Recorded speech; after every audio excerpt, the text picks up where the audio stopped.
بسم اللہ والصلاة والسلام علی رسول اللہ وعلی آلہ وصحبہ اجمعین رب اشرح لی صدری ویسر لی امری واحلل عقدۃ من لسانی یفقہوا قولی اللہم فقہنا فی الدین اللہم انا نسألک علما نافعا ورزقا طیبا وعملا متقبلا آمین یا رب العالمین۔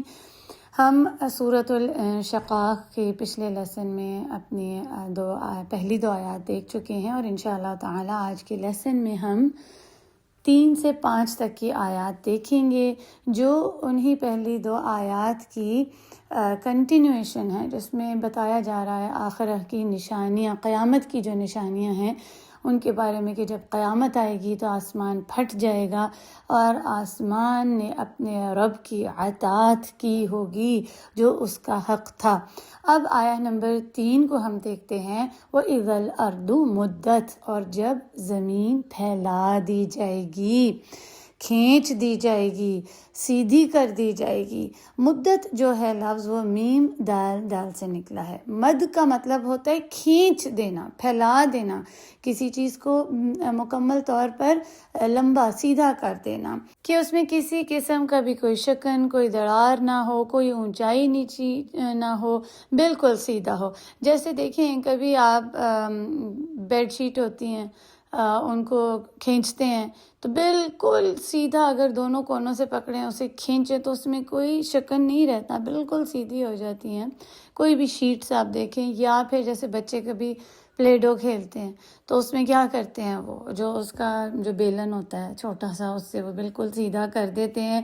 یا پھر ہم جیسے روٹی بناتے ہیں، کوئی چیز بیک کرتے ہیں بچیاں، تو پہلے اس کو جب بیلا جاتا ہے تو بالکل سیدھا کر دیا جاتا ہے نا، جو آٹے کا جو ڈو ہوتا ہے اس کو بالکل سیدھا کر دیا جاتا ہے۔ تو اسی طرح زمین بالکل پھیلا دی جائے گی، اس کو سیدھا کر دیا جائے گا۔ اللہ اکبر۔ اچھا، آپ پھر ابھی کیا سمجھتے ہیں؟ آپ کے خیال میں ابھی جو حالت ہے زمین کی کیا ہے؟ کیا اس کی حالت ایسی ہے جو ادھر بتائی جا رہی ہے مدت کی، یا پھر اونچی نیچی ہے؟ کیا سوچتے ہیں؟ ابھی تو یقیناً اس کی حالت ایسی نہیں ہے، یہ تو آخرہ میں ہوگا، قیامت کی نشانیوں میں کہ وہ پھیلا دی جائے گی۔ ابھی تو زمین میں زندگی ہے۔ جب زمین کو سیدھا کر دیا جائے گا، کھینچ دیا جائے گا، پھیلا دیا جائے گا، تو اس پر کوئی زندگی نہیں ہوگی، کوئی درخت، پہاڑ، یہ بلڈنگز، کوئی زندگی بھی نہیں اس پر باقی ہوگی، سب کچھ مکمل طور پر ختم ہو جائے گا، مردہ ہو جائے گا جب زمین پھیلا دی جائے گی۔ وَإِذَا الْأَرْضُ مُدَّتْ، یہ آیہ جو ہے نا، یہ پیسو ٹینس میں، سبحان اللہ، یعنی کہ اس کو کوئی اور کرے گا، اللہ جل جلالہ یا اس کے فرشتے اس کو کھینچیں گے اور مکمل طور پر اس کو ایک میدان کی شکل میں بدل دیا جائے گا۔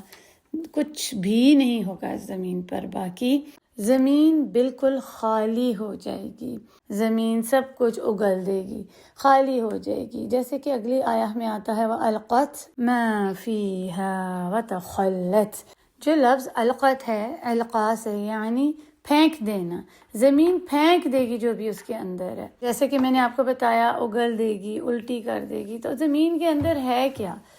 پہلے تو ہمیں یہ دیکھنا، اور یہ آپ کا ہوم ورک ہے کہ آپ دیکھیں کہ زمین کے اندر کیا کچھ ہے۔ ہم تو جانتے بھی نہیں ہیں کہ اس کے اندر کیا کیا چیزیں دفن ہیں۔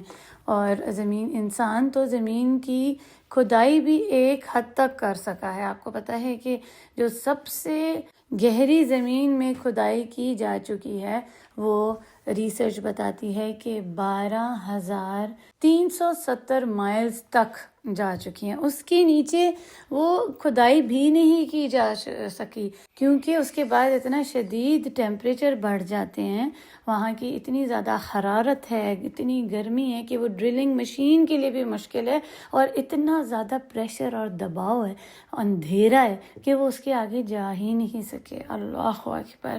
کھدائی کرنا ہی ناممکن ہے، اتنا مشکل ہے۔ اللہ جل جلالہ کو ہی اس کا علم ہے، انسان تو جانتا بھی نہیں کہ زمین کے اندر اور کیا ہے، اس کی وہ انتہا تک کو پہنچ ہی نہیں پاتا۔ لیکن جہاں تک انسان کا علم ہے تو زمین کے اندر پانی ہے، آگ ہے، بہت سے کیڑے مکوڑے ہیں، مردے ہیں، ہڈیاں ہیں، کتنے زمانوں کی جو لوگ دفن ہیں ان کی، اور پوری بستیاں جو تباہ ہو گئی تھیں ان کی کئی چیزیں ہیں۔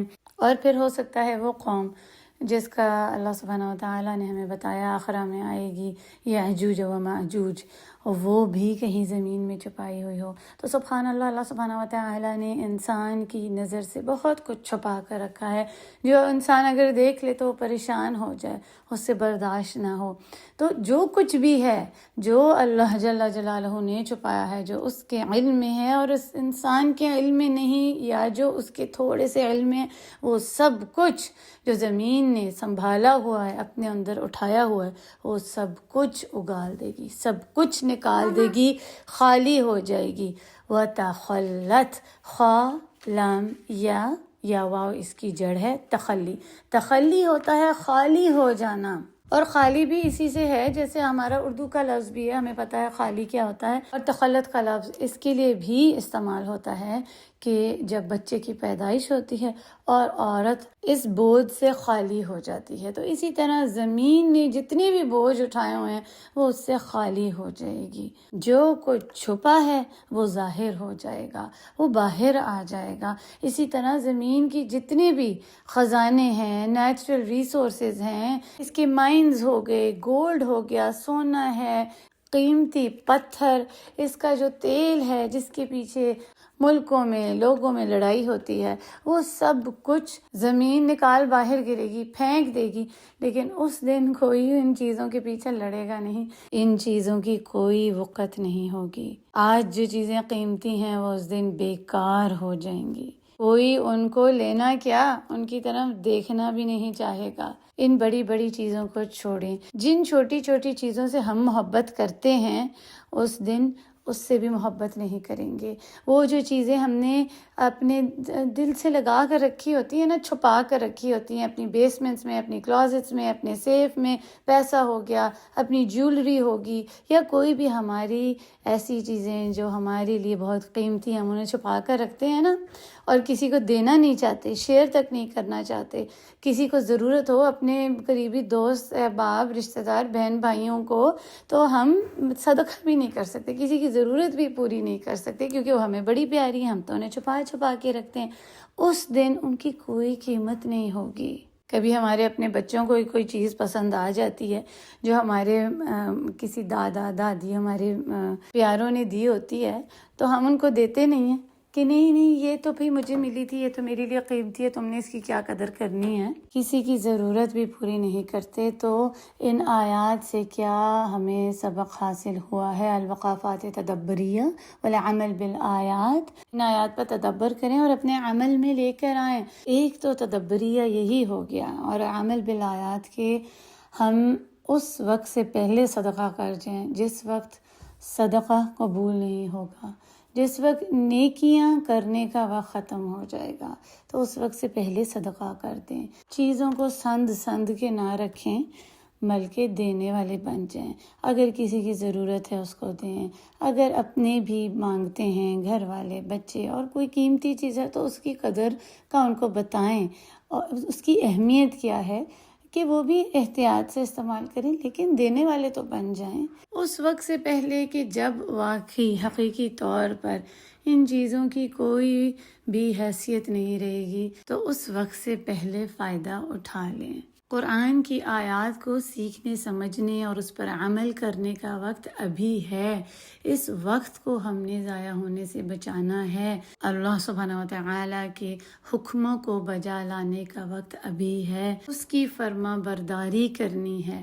دیکھیں ہم نے کیا سیکھا ہے کہ زمین اور آسمان اللہ سبحانہ و تعالیٰ کے تابع دار ہیں، وہ اپنے رب کے حکم کو بجا لاتے ہیں۔ اور پھر وہی آیا جو آیا نمبر 2 تھی، وہ دوبارہ دہرائی گئی ہے زمین کے لیے، جیسے آسمان کے لیے کہا گیا ویسے ہی زمین کے لیے آیا نمبر 5 وہی آیت ہے، وَأَذِنَتْ لِرَبِّهَا وَحُقَّتْ، اور کان لگائے گی اپنے رب کے لیے، اور حق ہے اس کا یہی، یعنی یہی اس کا حق ہے، اس کو یہی حکم دیا گیا ہے کہ آخرہ میں زمین پھیلا دی جائے گی، اور وہ اس کے بارے میں کوئی سوال نہیں کرتی کہ کیوں پھیلائی جائے گی۔ جیسا اس کو کہا ہے ویسا اس نے کرنا ہے۔ استمع لہ وإن کاد، اس نے سنا اور اس نے اطاعت کی، اور یہی اس کا حق ہے، اس پر یہی ذمہ داری ہے۔ یہاں پر حقہ یا حقو سے مجہول بن گیا حقت، یعنی یہ اس کی ڈیوٹی، اس کی ذمہ داری ہے، اس پر لازم ہے آخرہ میں اس کا پھیل جانا، اس کا سیدھا ہو جانا، میدان کی طرح صاف ہو جانا، زمین کا خالی ہو جانا۔ اچھا، ان آیات کے اوپر تدبر کرنا ہے، کیونکہ دیکھیں سب سے جو مشکل چیز ہے نا وہ ہے تدبر کرنا، غور و فکر کرنا کہ آخر وہ کیا بات ہے جو اللہ سبحانہ و تعالی ان آیات سے مجھے بتانا چاہ رہے ہیں، اور یہ کہ میں ان کو اپنی زندگی میں کیسے لے کر آؤں، اس آیت کو میں اپنے عمل میں کیسے لے کر آؤں۔ یہ جو تھنکنگ، ریفلیکٹنگ، کنٹمپلیٹنگ جو ہے نا، یہ اس میں وقت درکار ہوتا ہے، یہ کوئی جلدی جلدی کا کام نہیں ہے۔ جو قرآن کا جو مقصد ہے وہ کیا ہے؟ تدبر، اور یہی بہت بڑی ایک عبادت ہے۔ کیا آپ کو پتہ ہے یہ بات؟ کسی نے آپ کو بتایا ہے کہ تدبر قرآن عبادت ہے؟ اللہ اکبر! کیونکہ یہی تو قرآن مجید کا مقصد ہے، اور یہ ایک مشکل کام ہے۔ اسی لیے جو ہم قرآن کو سیکھتے ہیں، سمجھتے ہیں، اس پر وقت لگاتے ہیں، آپ اپنے گروپس میں جاتے ہیں، سوال جواب، ایک ایک لفظ کو سیکھ رہے ہیں، اس کے بارے میں سمجھ رہے ہیں، بات کر رہے ہیں، سب اسٹوڈنٹس مل کر اس کو سیکھ رہے ہیں۔ سبحان اللہ، ایک بہت بڑی عبادت۔ اللہ سبحانہ و تعالی آخر ہمیں ہمارے نامہ اعمال کو اس عبادت سے بھی روشن کر دیں، آمین یا رب العالمین۔ تو اب آپ اس خوبصورت عبادت کے سفر کو تدبر کے ساتھ عمل کرنے میں لگائیں، اور یہی ہمارا حق ہے کہ ہم ان آیات کی قدر کریں، اللہ کے الفاظ سے محبت کریں۔ یہی ان سے حقیقی محبت ہے کہ اس کے قرآن کے ساتھ وقت لگائیں، سیکھیں، سمجھیں، اس پر عمل کریں، اور دوسروں کو بھی اس خوبصورت کام کے ساتھ جوڑ دیں۔ اللہ سبحانہ و تعالی ہمیں توفیق عطا کریں کہ ہم ان آیات کو صحیح طور پر سیکھ سمجھ کر اس پر عمل کرنے والے بن جائیں، اور دوسروں کو بھی اللہ کے کلام سے جوڑ دیں تاکہ اللہ کی رضا کو پالیں، آمین یا رب العالمین۔ آئیں اب ان آیات کا لفظی ترجمہ دیکھ لیتے ہیں۔ آیہ نمبر 3، اور اذا، جب، الارض، زمین، مدت، میم دال دال، پھیلا دی جائے گی۔ آیہ نمبر 4، اور القت، ڈال دے گی، ما، جو، فیہا، اس میں ہے، اور تخلت، خالی ہو جائے گی۔ آیہ نمبر 5، اور اذینت، کان لگائے گی، لی ربیہا، اپنے رب کے لیے، اور حقت، حق یہی ہے اس کا۔ سبحانک اللہم و بحمدک، نشہد ان لا الہ الا انت، نستغفرک و نتوب الیک۔ السلام علیکم و رحمۃ اللہ وبرکاتہ۔ بسم اللہ الرحمن الرحیم، اذا السماء انشقت وأذنت لربها وحقت، وإذا الأرض مدت وألقت ما فيها وتخلت، وأذنت لربها وحقت،